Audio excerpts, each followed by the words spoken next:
दरिया ने मछलियों से ज्यादा खून और खंजर देखे हैं, शायद इसीलिए इसे लाल समंदर कहते हैं।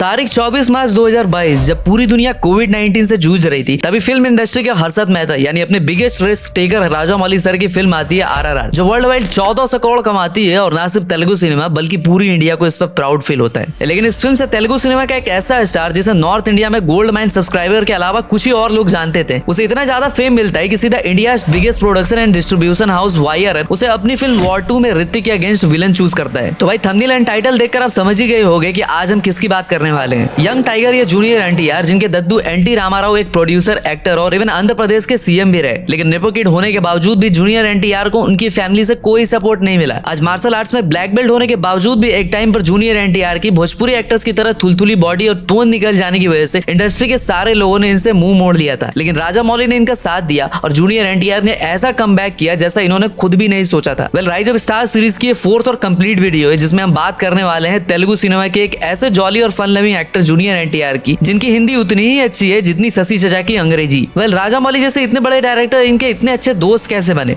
और राजामौली को ये मॉन्स्टर कह के क्यों बुलाते हैं। और आज ऑस्कर ला चुके और 2021 में IMDb पर top 10 most popular Indian star रह चुके जूनियर NTR की एक कंप्लीट वीडियो है। ये काफी इंटरेस्टिंग और इन्फॉर्मेटिव वीडियो होने वाली है, जिसमें आपको NTR की इंटायर जर्नी के साथ साथ कुछ ऐसी बातें जानने को मिलेगी जो आप शायद ही जानते होंगे। जैसे जूनियर NTR और उनकी मां को उनकी फैमिली ने पहले 10 साल तक एक्सेप्ट ही नहीं किया था, और अगर आप भी जूनियर NTR के फैन हो तो ये आपके लिए एक मस्ट वॉच वीडियो है। लगभग 33 साल से इंडस्ट्री में काम करने वाले नंदमुरी तारक रामाराव जूनियर एक यंग टाइगर जूनियर NTR ने अपने करियर की स्टार्ट 1991 में एज अ चाइल्ड आर्टिस्ट की, जब वो सिर्फ 7 साल के थे, और उसके बाद भैया इनको अगेन काम करने का मौका मिला 1997 में आई फिल्म रामायणम में एस श्री राम, और इस फिल्म को बेस्ट चिल्ड्रन फिल्म का नेशनल अवार्ड भी मिला। दरअसल जूनियर NTR का नाम सिर्फ रामाराव था, लेकिन पहली बार जब सीनियर NTR यानी इनके दद्दू इनसे मिले तो इनसे इतने इम्प्रेस्ड हुए और उन्हें लगा कि ये लड़का पक्का आगे चलकर उनकी फैमिली का नाम रोशन करेगा, और इसलिए इन्होंने रामाराव को अपना नाम दिया एस जूनियर NTR। फिर 2001 में जब ये सिर्फ 17 साल के थे तभी इनकी मुलाकात हुई SS राजामौली से, और इन्होंने मिलकर फिल्म बनाई स्टूडेंट नंबर 1, और सिर्फ 2 करोड़ की बजट वाली इस फिल्म ने अपने बजट से 6 टाइम ज्यादा यानी 12 करोड़ का मैसिव कलेक्शन किया, और तमिल में भी इस फिल्म को सेम नाम से छाप दिया गया। इस टाइम तक ना राजामौली को कोई जानता था, ना ही जूनियर NTR इंडस्ट्री में कोई बड़ा नाम थे। फिर 2002 में अगेन इन्होंने आदि, अल्लारी रमाडू, नागा जैसी कई सारी फिल्में दी, लेकिन अगेन इन्हें राजामौली का साथ मिला 2003 में आई फिल्म सिमाद्री से। विजनरी डायरेक्टर राजामौली की स्किल्स और यंग NTR की पैसन की वजह से इस फिल्म ने भी भौकाली कलेक्शन किया, और महज 8.25 करोड़ की बजट वाली इस फिल्म ने वर्ल्ड वाइड 25.7 करोड़ का कलेक्शन किया, और इसे तमिल, कन्नड़ा और इवन हीरो आलम के देश बांग्लादेश में भी अलग अलग नाम से छाप दिया गया। मतलब 16-17 की एज में जहां हम खेलने खाने से मतलब रखते हैं, उस एज में ही जूनियर NTR ने स्टूडेंट नंबर 1 जैसे हिट फिल्म दे दी थी। लेकिन अब जानकर शॉक्ड रह जाओगे कि जूनियर NTR और उनकी मां को पहले नंदमुरी फैमिली ने अपनाने से इनकार कर दिया था। दरअसल इनके पप्पा नंदमुरी हरे कृष्णा ने पहले ही लक्ष्मी नंदमुरी से फैमिली के अकॉर्डिंग शादी कर रखी थी, लेकिन बाद में इन्होंने जूनियर NTR की मां सानली नंदमुरी से भी शादी कर ली, और लगभग 10 साल तक इनकी फैमिली ने एक्सेप्ट नहीं किया। तेलुगु के सुपरस्टार नंदमुरी बालाकृष्ण जी इनके चचा है, जिनको नॉर्थ में पब्लिक उनकी फिल्मों से भी ज्यादा मीम्स की वजह से जानती है। 2004 में इनकी फिल्म आई अंदर वाला, और उस टाइम पर इस फिल्म का एक ऑडियो लॉन्च इवेंट में लिटरली 5 लाख से ज्यादा लोग ट्रक और बसेस में भरकर इनसे मिलने आए। वैसे तो फिल्म बॉक्स ऑफिस पर पिट गई, लेकिन जूनियर NTR की खतरनाक फैन फॉलोइंग देखकर सब दंग रह गए, और बाद में इनकी ही फैमिली ने अपने पॉलिटिकल पार्टी का प्रचार करने का काम भी सौंपा। और 2009 में जब ये अपने पॉलिटिकल पार्टी के काम से कहीं जा रहे होते तो इनकी SUV का एक्सीडेंट हो जाता है, और इस एक्सीडेंट में जूनियर NTR सीवियरली इंजर्ड भी होते हैं, बट इमीडिएटली हॉस्पिटल ले जाने की वजह से इनकी जान बचा ली जाती है। 2005 से लेकर 10 तक इन्होंने अशोक, राखी, यमदोंगा, अदरुस, वृंदावनम जैसी कई सारी हिट फिल्में दी, जिनमें से राजामौली के साथ इनकी 3rd फिल्म यमदोंगा, जिसे हिंदी में भी डब किया गया एज लोक प्रलोक, और वृंदावनम जिसे हिंदी में डब किया गया एज द सुपर खिलाड़ी नाम से। और गोल्ड माइन वालों ने इसे यूट्यूब पर रिलीज किया, और इन डब फिल्मों की वजह से नॉर्थ इंडिया में भी जूनियर NTR के फैन फॉलोइंग में काफी इजाफा हुआ, और आज भी यूट्यूब पर जूनियर NTR साउथ के तीसरे ऐसे एक्टर है जिनकी डब्ड फिल्मों को सबसे ज्यादा बार देखा गया है, और इनकी डब्ड फिल्मों पर 250 मिलियन व्यूज आना है आम बात है। 2011 में जो काम तेलुगु के प्रभास, अल्लू अर्जुन जैसे सुपरस्टार भी नहीं कर पाए, उन्होंने उसी साल इनकी आई फिल्म शक्ति को खुद से हिंदी में डब किया। कौन है तू?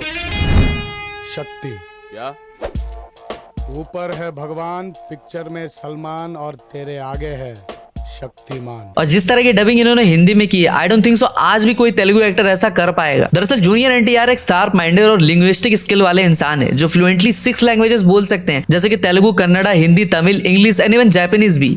आएते उरेशी देश और हाँ, इवन जापान में भी रजनी सर के बाद ये दूसरे ऐसे साउथ स्टार हैं जिनकी फिल्में काफी पॉपुलर है और इनकी पहली जापानीज डब्ड फिल्म बादशाह को जापान में रिलीज किया गया था। जापान में इनकी पॉपुलैरिटी का अंदाजा आप इस बात से लगा सकते हो कि जापान का नेशनल टीवी फ्यूजी टीवी आज भी इनके प्रोग्राम्स रोज चलाती है और जापानीज लोगों ने कुछ टाइम पहले इनके ऊपर एक डॉक्यूमेंट्री भी बनाई थी।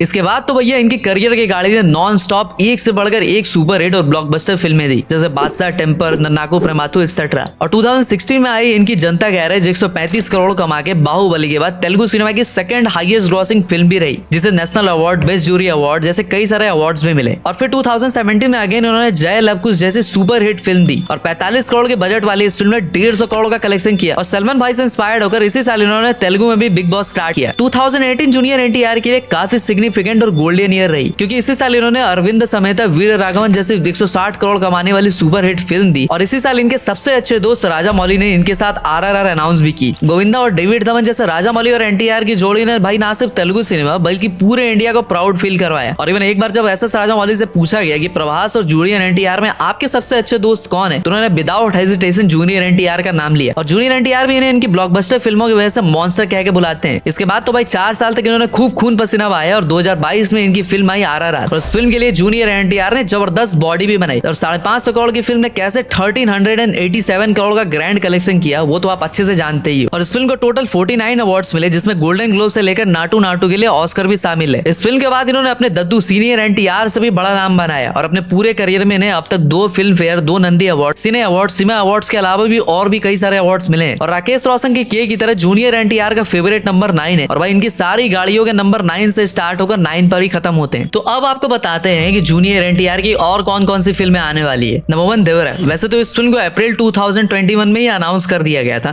लेकिन Covid restrictions and date issues की वजह से ये फिल्म इसी साल 5 अप्रैल को आपको थिएटर में देखने को मिल जाएगी। 300 करोड़ के बजट वाली इस फिल्म का क्रेज ऐसा है कि भैया इसकी ग्लिम्स पर 8 घंटे में 21 मिलियन से ज्यादा व्यूज आए थे। मतलब भाई क्या ही खतरनाक ग्लिम्स था। और ये तेलुगु सिनेमा में आज तक किसी फिल्म ने ऐसा रिकॉर्ड नहीं बनाया था। वैसे ये फिल्म रिलीज से पहले ही 90 करोड़ की ओटीटी डील भी कर चुकी है और इस फिल्म को 2 पार्ट्स में रिलीज किया जाएगा। नंबर 2 एनटीआर 31। वैसे तो फिल्मी बिट के अकॉर्डिंग फिल्म की रिलीज डेट अब तक 29 दिसंबर 2024 बताई जा रही है, जो कि पोस्टपोन भी हो सकती है। फिल्म के डायरेक्टर है प्रशांत नील और अगेन ये एक मास एक्शन थ्रिलर फिल्म होने वाली है। Number 3 war 2। स्पाई यूनिवर्स की सबसे बिग बजट फिल्म वॉर की सीक्वल वॉर 2 के लिए पहली बार किसी साउथ स्टार को कास्ट किया गया है। वैसे तरन आदर्श की पोस्ट के अकॉर्डिंग ये फिल्म आपको 14 अगस्त 2025 तक थिएटर में देखने को मिल जाएगी, जिसमें जूनियर एनटीआर आपको ग्रीक गॉड ऋतिक के अगेंस्ट दिखाई देंगे। नंबर 4 आरआरआर 2। तो भैया राजा मौली ने आरआरआर 2 की अनाउंसमेंट कर दी है और इसमें आपको अगेन जूनियर एनटीआर के साथ रामचरण भी दिखाई देंगे, लेकिन स्टोरी वाइज आरआरआर की सीक्वल नहीं होगी बल्कि इसे एक डिफरेंट स्टोरी के साथ रिलीज किया जाएगा। फिल्म के रिलीज डेट पर अभी तक कोई भी अपडेट नहीं है। So thank you for watching this video. और हाँ, जूनियर एनटीआर के बारे में अगर आप कुछ इंटरेस्टिंग बातें जानते हो तो हमसे जरूर शेयर करना। और हाँ, जूनियर एनटीआर के रिगार्डिंग आपसे 3 सवाल। फर्स्ट, आरआरआर के लिए जूनियर एनटीआर को कौन सा नेशनल अवार्ड मिला था? सेकंड, जूनियर एनटीआर ने किस पॉलिटिकल पार्टी की कैंपेनिंग की थी? एंड थर्ड, जूनियर एनटीआर ने अब तक कितनी फिल्में की है? तो बिना गूगल के कमेंट में आंसर जरूर देना। तब तक के लिए हर हर महादेव।